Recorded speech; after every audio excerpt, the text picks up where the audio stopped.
मेरी तरफ देखते हैं, कहते हैं कि ए मुंडाई।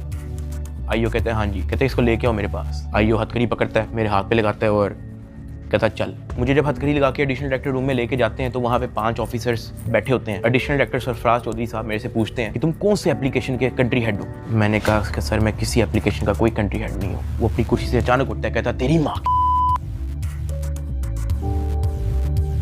किधर से आता है पैसा तेरे पास। मैंने कहा सर मैं यूट्यूबर हूँ, मेरे 8 मिलियन सब्सक्राइबर हैं, उधर एडसेंस अभी मैं बात कर ही रहा होता हूँ। कहता है कि तुम मेरे वतन अजीज के बच्चों को खराब कर रहे हो, क्या करता है तुम्हारा बाप। मैंने कहा जी यूनिवर्सिटी के अंदर प्रोफेसर हैं। तो कहता तुम इतने क्यों हो। मैं चुप रहता हूँ। वो चीख के बोलते, कहता बोल।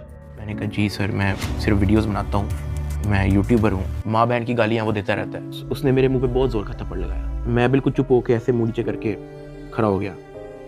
तो कहता मुंह ते कर। अभी मैंने मुंह पर किया नहीं था। वो जोर से चीख के कहता मुंह ते कर। अभी मैंने वो मुंह पर किया ही था, उसने मुझे दूसरा थप्पड़ लगाया। मैं वहाँ पे बड़ा हेल्पलेस फील कर रहा कि यार मेरे से ऐसा क्या हो गया। मैं भी ये सोच ही रहा था, उसने मुझे तीसरा थप्पड़ लगाया। मुझे माँ बहन की गालियाँ दी जा रहा है। मैं अपना मुंह नीचे करके खड़ा हुआ हूँ तो मेरे थप्पड़ इधर लगता है, फिर वो कहता मुंह पर कर, फिर मेरा थप्पड़ इधर लगता है। वो मारी गया जब तक उसका दिल नहीं भरा। मैंने तो गिने भी नहीं है कि उसने मुझे थप्पड़ कितने मारे हैं। फिर वो मुझे कहता कि अपनी टांगे बैंड कर। मैंने अपनी टांगे बैंड कर ली। कहता हाथ ऊपर कर। मैंने अपना हाथ ऊपर कर ली।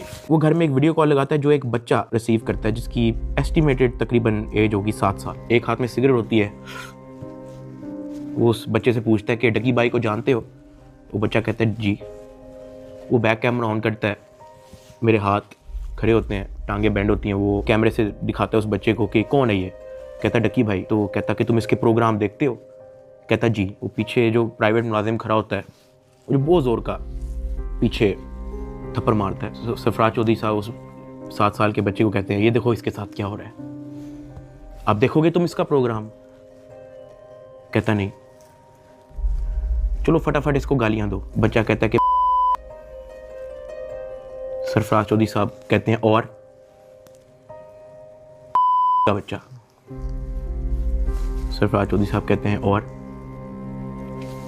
का बच्चा। थप्पड़ वो मारी जा रहा होता है पीछे।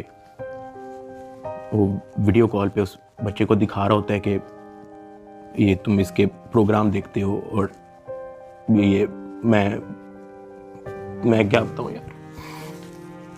खैर मैं तब बड़ा हेल्पलेस होता हूँ। मैं समझ नहीं आती कि मैं क्या करूं और किस तरह इससे निकलूं। मैंने क्या किया ऐसा।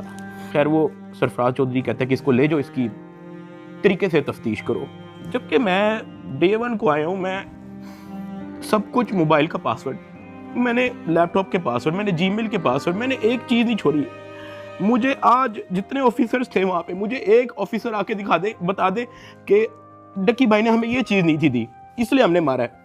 वो तफ्तीश के अंदर इस जगह कोऑपरेट नहीं था कर रहा इसलिए हमने मारा है। मुझे एक बंदा आके दिखा दे यार। मेरा 23 दिन का रिमांड लिया मैंने, पहले 23 मिनट के अंदर उनको सब कुछ दिया। मुझे ऊपर ले गए। मेरे से एक बंदा मिलने आया हुआ था, जावा फूड्स, मेरा एक जाने वाला है जिसने हमारे घर में, जब हमारे घर में दावत थी तो उसकी केटरिंग की थी। अब क्योंकि मुझे फ्रेश मार के ऊपर लेके गए थे, मेरी आंखों में आंसू थे, तो वो जब मिलने आया हुआ था वो अचानक अपनी सीट से खड़ा हुआ और उसने मेरी तरफ देखा कि क्या हुआ है। मैंने कहा कि यार मैं इनके साथ पूरी तरह कोऑपरेट कर रहा हूँ, वो फिर भी मुझे मारी जा रहे हैं, मुझे माँ बहन की गालियाँ दे रहे हैं। तो अगर आपकी यहाँ पे किसी ऑफिसर से बातचीत है, आप उनसे काइंडली रिक्वेस्ट करें कि यार मुझे मारे कम, या मुझे तब मारे जब मैं आपको कुछ छुपा रहा हूँ या आपको कुछ गलत बता रहा हूँ, तब